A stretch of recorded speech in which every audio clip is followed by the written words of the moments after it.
these retailers are really banking on click and collect in order to drive digital growth. And it's that convenience for everyday essentials and grocery products that consumers are really relying on click and collect for.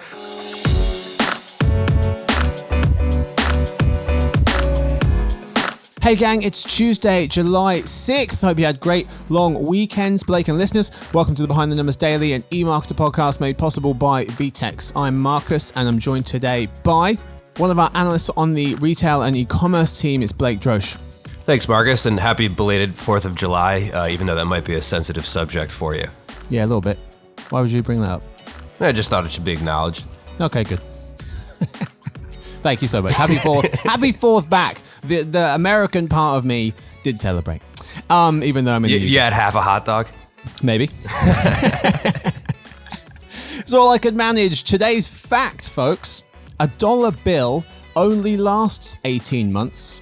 Many countries use coins because paper money wears out so quickly. It's why the UK, and I guess parts of Europe as well, have adopted plastic money to increase its resilience so it lasts longer.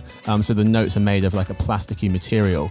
US dollar bills, the most circulated denomination of bill, only last an average of a year and a half before they need to be taken out of circulation and replaced, though the US Mint prints about $700 million worth of money. That would be 37 million individual bills per day of US currency total, not just dollar bills. 37 million bills or $700 million are printed every day in US currency. 95% of that simply goes out to replace bills that are faded, torn, or otherwise unsuitable to be circulated. Some other cash stats for you. Coupon follow, January 2021. 91% of adults always carry cash.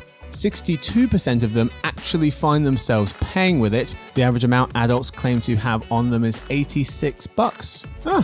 Doing pretty well, are we, America? $86 cash. Living large. Today's topic: how did Prime Day 2021 get on?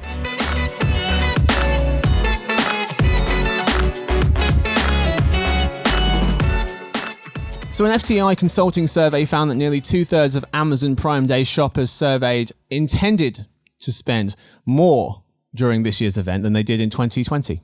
An Ad Age and Harris Poll survey found that 67% of Prime members plan to participate in the 48-hour promotion versus 61%, so up 6 points, who said that they planned to participate last year. But how did things actually play out? Blake, you got some numbers for us on the total amount that was spent on it's Prime Days. What are we doing calling it Prime Day? It's 48 hours. Enough with it. Prime Days. How much do people spend?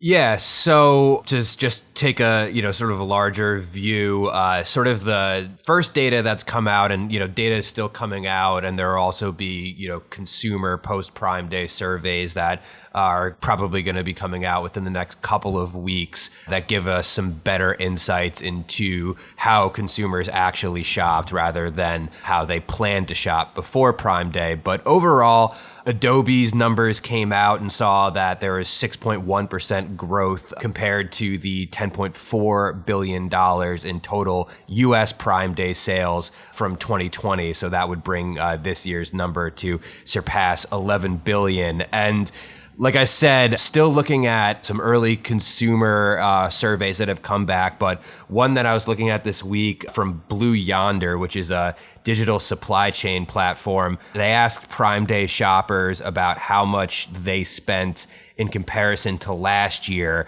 and just over 30% said that they spent about the same as a year ago. 25% said that they spent slightly more than they did a year ago, and just over 20% said that they spent significantly more than a year ago. So with, more than 1 in 5 Prime Day shoppers saying that they spent a significant amount more, and then, a larger amount saying that they spent about the same, I would consider that pretty good for a sales event that has a pretty good deal of repetition from year to year in terms of the products that they offer and the types of discounts that they're offering. So even though I think the growth growth overall may not have been as significant as it has been in subsequent years. For a holiday, a fake holiday that's gotten as big as it has, the fact that you're still seeing a lot of people spend significantly more than they did in the previous year, I think is a good sign for Amazon. Because there's how much did people spend total for the holiday, for the 2 days, and then how much was the average order size. So sales went up, even though the average order size dropped a fair amount, actually. So this was noted by market intelligence platform Numerator. This year's average Prime Day order size was $45. That's down from 55 on Prime Day 2020 and 59 on Prime Day 2019. So it went 59, 55, 45. But because over half of households placed 2 or more orders, average household spend was still up over $100, $106.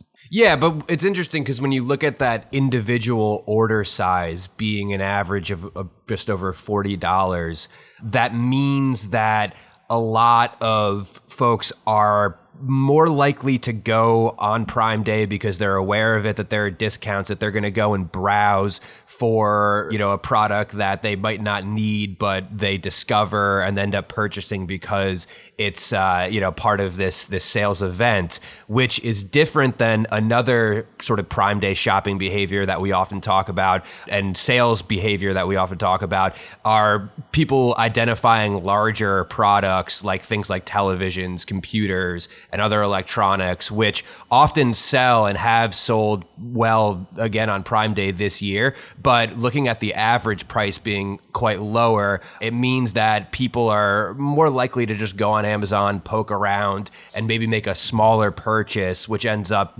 contributing to a larger overall sales number. But it seems like that type of behavior is more likely than folks who are identifying a large purchase that they have to make and then waiting for Prime Day to come around in order to make that purchase. Yeah, there does seem that there is the halo effect still pretty strong. Halo effect of Prime Day 2021. This being that if Prime Day hosts a sale, other retailers will also have sales, and so people will spend there as well. Adobe's survey found that nearly half of consumers have come to expect other retailers to also offer deals during Prime Day. Adobe finding that large retailers, ones with over $1 billion in annual online revenue, benefited from a strong halo effect. They saw nearly 30% e-commerce revenue lift over a typical June day, over 30%. Smaller retailers, those under 10 million in annual online revenue, saw their online sales grow 21%. So there's definitely some halo effect there. In terms of customer loyalty, going to Amazon, to shop on Amazon, not looking elsewhere. Numerator data showing 53% of Prime Day buyers only considered Amazon for their purchase. Just 53% only considering Amazon. 26% considered Walmart, 21 Target, 10 club stores, 9 department stores, 8 Best Buy, 7 considering grocery stores. Blake, you mentioned that some people will be going to Amazon, just shop around. Others will maybe have an item in mind and wait for Prime Day to make that purchase. A lot of talk this year about the timing of this event and whether folks will use the late June Prime Day to mark an early kickoff of back to school shopping. What did we see in the back to school realm? Yeah, so the Blue Yonder survey that I just mentioned, they actually asked a post Prime Day question to find out if any of the products that people purchased were specifically for back to school. And the response was about 60-40 in favor of no, yes. So basically, nearly 40% did make a purchase of a product that was specifically generated for back to school, which is pretty significant given the fact that this is the earliest that Prime Day has taken place, and that, in most of the US, I think that, parents with children who are in earlier schools or grammar school are not are just getting out of school right now. So within the last week or two. So to sort of pull that back to school season forward to almost the end of the previous school year, that sort of shows a lot of the sort of power that Prime Day still has. And it's important because it shows that it has impacted the retail calendar to the extent that consumers are identifying Prime Day as a venue for back to school. So that influence is sort of is showing its ability to bring things back in terms of even consumer behavior, and not just the retail planning from Amazon's competitors. Because this survey wasn't of parents, right? So we're saying 40% of everybody bought something back to school related. Right. Okay. Because if you say that not everyone's going to be a parent, so you've got no reason to buy back to school stuff unless maybe you're buying it for a niece, a relative, a nephew, whoever, grandchild. Yeah, Retail Me Not found 9 out of 10 shoppers had plans to use Prime Day, the Prime Day occasion, for back-to-school shopping. So a lot of people intending to. Amazon data showing that Prime members worldwide bought 1 million laptops, 1 million headphones, over 600,000 backpacks, 240,000 notebooks, 220,000 Crayola products, and 40,000 calculators. It's hard to know if those numbers are large or not based on what they've bought in previous years, but it sounds like quite big numbers. There was, also a lot of shopping for people shopping for themselves. Marketing software company Bazaarvoice finding that 8 out of 10 people shopped for themselves this Prime Day. Blake, also those retailers with click and collect options getting a bigger boost than those who didn't. Interesting to see as we go forward with click and collect, what kind of a boost retailers who offer that option are getting versus retailers who don't, whether there's survey data or actual hard numbers to suggest whether people are deciding to shop or not to shop with a retailer because of their click and collect options. Yeah, anecdotally, I think in a certain sector, I mean, particularly with grocery, things like click and collect are huge, and other types of essentials that people need immediately and then they need often. So whether it's food or any type of, home good or toiletries or things like that. And it's hard to measure sort of, the success of which retailers offer click and collect versus those that do not, because when we look at sort of the largest retailers, basically any other retailer other than Amazon is offering click and collect at some level, any large retailer, because it's sort of a no-brainer if you have a large brick and mortar footprint in order to offer click and collect. So the retailers that are not as big as Amazon, but are in those 2, 3, 4, 5 spots like Walmart, Target, grocers like Kroger.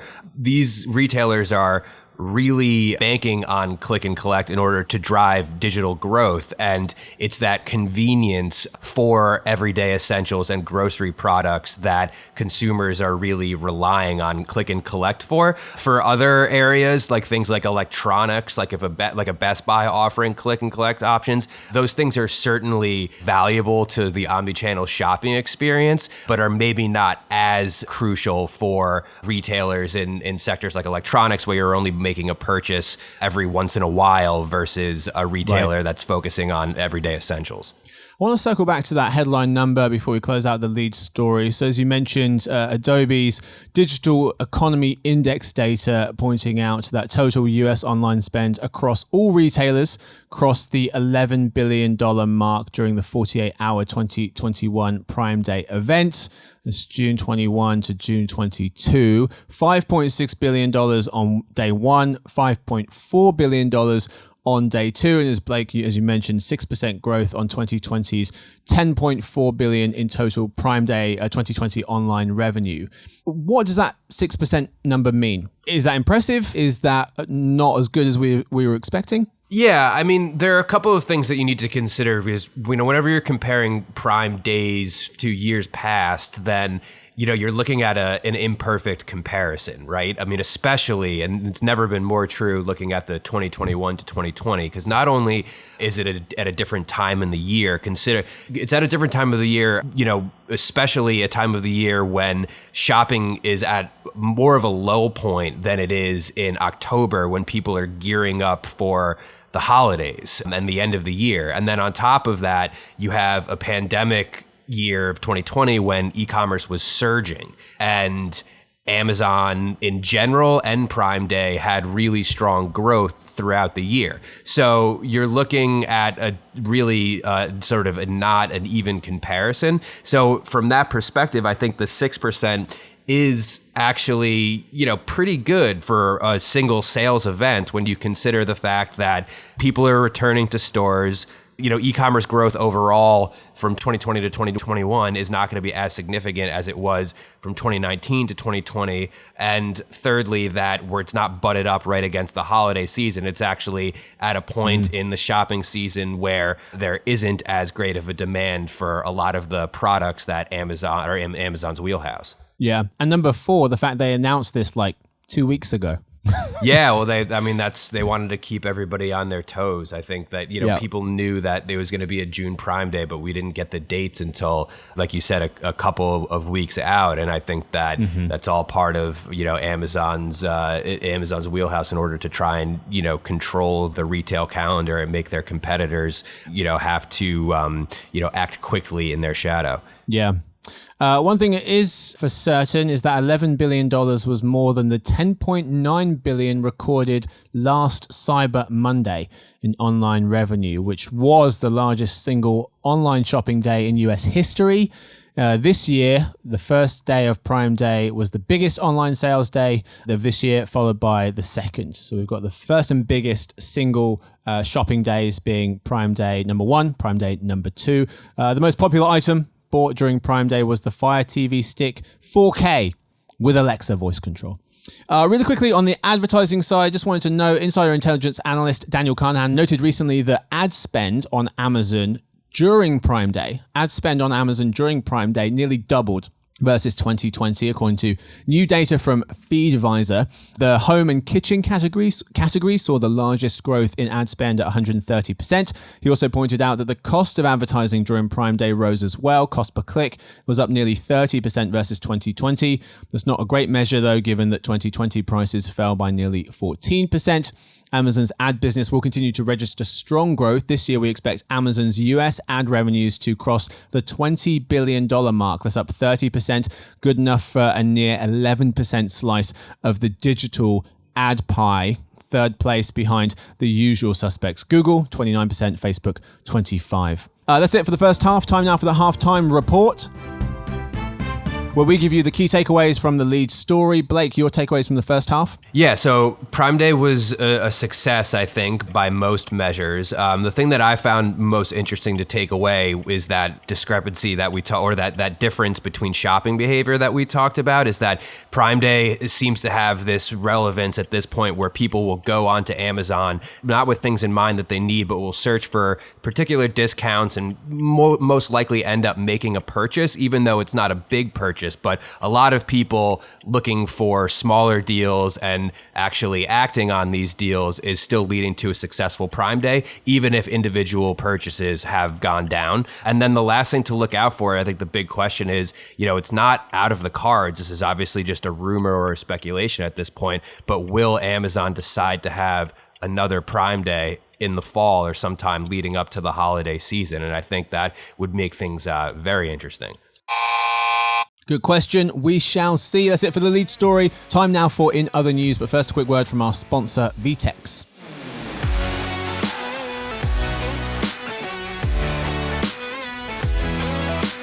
Retail's next competitive threat may come from a business model or a channel that didn't even exist a few months ago. This modern dynamic requires companies to adapt quickly, pivoting business seemingly overnight, something traditional commerce platforms just can't support.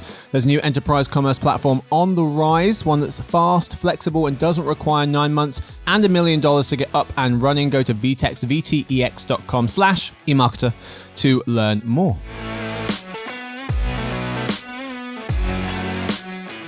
All right, folks, we are back today in other news. Shopify just bought augmented reality platform Primer. Facebook is bringing its social commerce feature Shops to WhatsApp.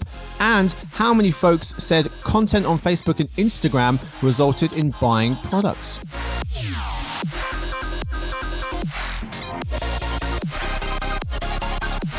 Story 1. Shopify just bought augmented reality platform Primer, notes TechCrunch, who lets users visualize home improvements.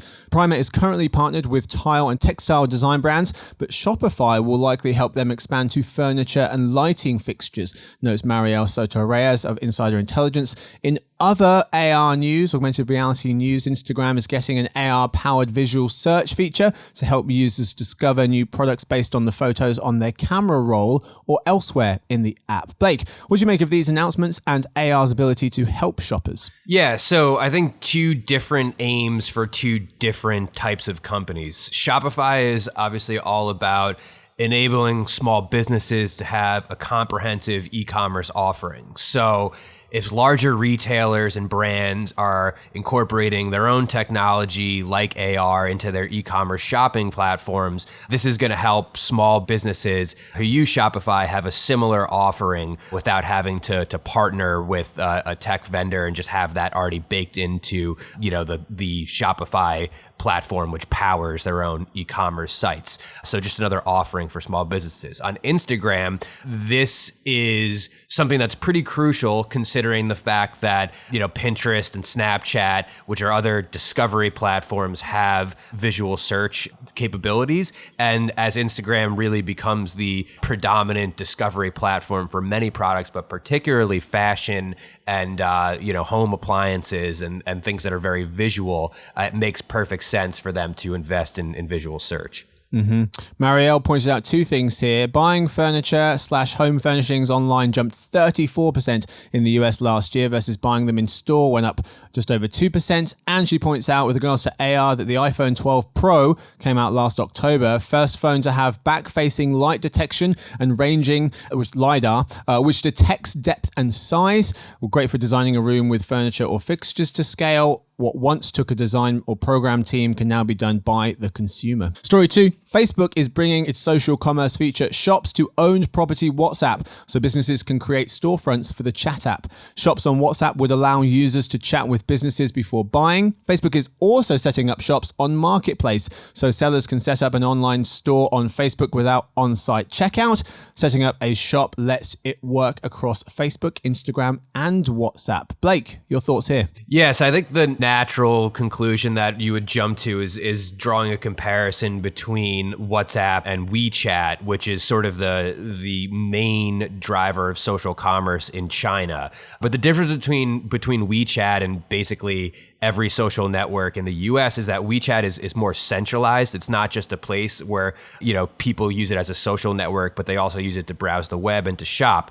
Whereas American social networks are a lot more fragmented. So a company like Facebook that wants to get into social commerce needs to unveil these types of features across all of its apps. So after the Facebook and the Instagram rollout of social commerce features, it makes sense that it's going to be extended to platforms like WhatsApp and Facebook Marketplace. Facebook said Shops gets more than 300 million monthly visitors to over 1.2 million monthly active storefronts. That is visitors, not buyers. We should point out, we estimate there will be 56 million Facebook social commerce buyers this year. That's a third of Facebook users buying something on the platform. That includes buying things from ads linking to other websites or buying things on Shops itself. Engadget senior editor Carissa Bell also notes that Facebook is, quote, working on Shops ads, which would allow businesses to target ads based on people's individual shopping preferences. Eventually, Facebook could further personalize these ads with special offers or promotions, close quote. Story 3. Half of folks said content on Facebook and Instagram resulted in buying products, notes an NPD Group and Civic Science survey. When it came to educating people about brands, it went Facebook 41%, Instagram 35%, and Pinterest 21%. Only 17% of folks said they discovered products on Twitter, 17%, and just 15%, 15%, on TikTok. Blake, your thoughts on the survey?